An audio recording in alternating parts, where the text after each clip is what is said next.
Hello नमस्कार, मैं सीमा गोस्वामी स्वागत करती हूँ अपने यूट्यूब चैनल फोकस सीटेट में। बच्चों, मैं एक एजुकेटर हूँ और आपको ये आज मैं पढ़ा रही हूँ मुग़ल साम्राज्य, जो कि बाबर का टॉपिक है और बाबर से बहुत सारे क्वेश्चन आते हैं। इससे पहले मैंने आपको पढ़ाया था हुमायूं, और आप जाकर के प्लेलिस्ट में देख सकते हैं, तो वहाँ पर आपको वो मिल जाएगी वीडियो, और बहुत ही इम्पोर्टेंट वीडियो है। तो बच्चों देखो, बाबर के बारे में आता है कि कब जन्म हुआ, कब शासन किया, कैसे स्थापना की थी, सबके बारे में क्वेश्चंस आते हैं। तो जो बाबर है वो 1526 से 1530 तक रहा था, यानी 1526 में वो भारत में आया और 1530 तक इसने यहाँ पर शासन किया है। इसी बीच में इसने मुग़ल साम्राज्य की स्थापना की है। बाबर का जन्म 1483 ईस्वी फरगना में हुआ। बाबर के अनुसार उसको भारत का पर जो आक्रमण करने का न्योता दिया था वो दिया था दौलत खां, जो कि उस समय पंजाब का शासक था। दौलत खां लोधी एवं मेवाड़ के शासक राणा सांगा ने दिया था। तो देखो बच्चों, क्वेश्चन ऐसे आते हैं कि बाबर कितने साल कब आया था और कब तक ये रहा। तो 1526 में आया था और 1530 तक ये यहाँ पर था। उसके बाद इसकी मृत्यु हो जाती है। और इसमें ये मुग़ल साम्राज्य की संस्थापक कौन था, तो वो बाबर ही था। इसका जन्म कब हुआ था, तो 1483 में। और कहाँ पर हुआ था, ये क्वेश्चन भी आता है। तो ये फरगना में हुआ था। और इसको किसने भारत में बुलाया था, तो वो पंजाब का शासक दौलत खां लोधी था और राणा सांगा था। इसके अलावा उसके युद्धों के बारे में आता है। देखो बच्चों, के युद्ध कौन कौन से और कब कब हुए थे। तो पानीपत के प्रथम युद्ध 1526 ईस्वी में हुआ। पानीपत का जो प्रथम युद्ध हुआ था, और ये इसमें बाबर ने पहली बार तुगलमा नीति अपनाई, जो युद्ध नीति अपनाई थी। तोपखाने का प्रयोग पहली बार पानीपत के युद्ध में किया था 1526 में। उस्ताद अली खां एवं मुस्तफ़ा बाबर के दो प्रसिद्ध तोपची थे। बाबर को अपनी उदारता के लिए कलंदर की उपाधि दी गई। अब देखो बच्चों, क्वेश्चन ऐसे आता है, पानीपत का प्रथम युद्ध कब हुआ था, तो ये हुआ था 1526 में।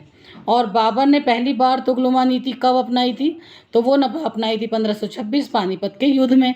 पहली बार ही इसने तोपखाने का प्रयोग इसी युद्ध में, पानीपत के युद्ध में किया था 1526 में।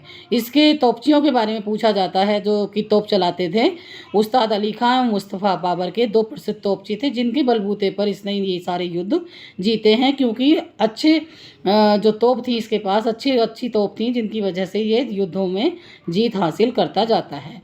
बाबर को अपनी उदारता के लिए कलंदर की उपाधि दी गई। ऐसा माना जाता है बाबर ने यहाँ से जो लूटपाट की थी, या जो इस तरीके पानीपत के युद्ध में हराया था, और वहाँ से जो इसको जितना भी धन दौलत मिली वहाँ जाकर के सब लोगों में बांट दी थी, तो इसलिए इसको कलंदर की उपाधि दी गई।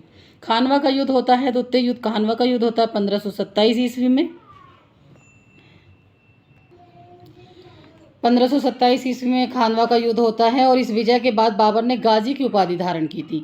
यानी कि खानवा के युद्ध में ही 1527 में जब ये विजयी रहता है, जीत जाता है, तो इसने गाजी की उपाधि धारण की।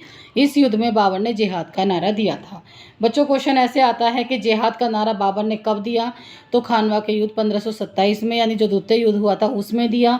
और गाजी की उपाधि उसने कब धारण की थी, तो खानवा के युद्ध में ही उसने गाजी की उपाधि धारण की थी 1527 में।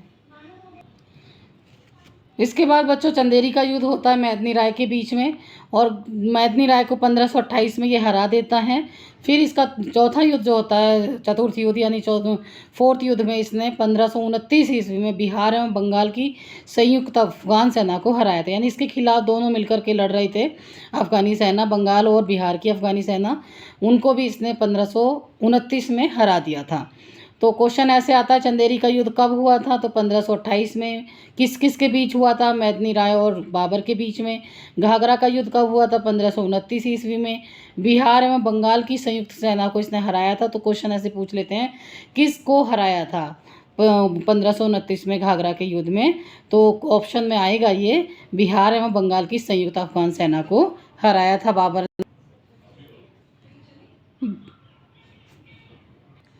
कुछ क्वेश्चन बच्चों बहुत इंपॉर्टेंट है कि बाबर ने गजे बाबरी नामक माप का प्रयोग किया था। तो क्वेश्चन आता है कि गजे बाबरी का जो माप है वो किसने ईजाद की थी, तो वो गजे बाबरी बाबर ने ईजाद की थी। और आप इसको थोड़ा सा ट्रिक में भी देख सकते हैं कि बाबरी बाबर, तो ये बाबर ने ही की थी और बाबर ने अपनी आत्मकथा बाबरनामा इसने जो लिखी थी की रचना खुद की थी। यह तुर्की भाषा में थी। क्वेश्चन ऐसे आएंगे कि गज़े बाबरी किसकी का माप का प्रयोग किसने किया है, तो बाबर ने किया है। ये जो बाबरनामा है ये किसकी आत्मकथा है, तो बाबर की है। और ये किसने लिखी थी, तो इसने खुद ने लिखी थी। और किस भाषा में थी, तो ये तुर्की भाषा में थी। इसके अलावा बच्चों मुंबई को एक और क्वेश्चन आता है जो बहुत कम बच्चों को पता होता है कि बाबर को मुंबईयान नामक पद शैली का भी जन्मदाता माना जाता है। बाबर प्रसिद्ध नक्शबंदी सूफी ख्वाजा उबैदुल्ला अहरार का अनुयायी था। यानी ये जो उबैदुल्ला था अहरार था, इसको अपना वो खूब गुरु मानता था बाबर। और मुंबईयान का इसने पद शैली का इसने जन्मदाता माना जाता है या ईजाद किया था वो माना जाता है। तो क्वेश्चन यहाँ से इस तरीके से 15-20 क्वेश्चन हैं बच्चों इस छोटे से पैराग्राफ में, और ये बहुत ही इंपॉर्टेंट है। आप इसको 20 पेज में पढ़ सकते हैं और इसको आप छोटे से पैराग्राफ में भी पढ़ सकते हैं। जितने भी मोस्ट इंपॉर्टेंट क्वेश्चन थे मैंने आज आपको पढ़ाए, जो कि बाबर से, इससे बाहर कुछ आता भी नहीं है।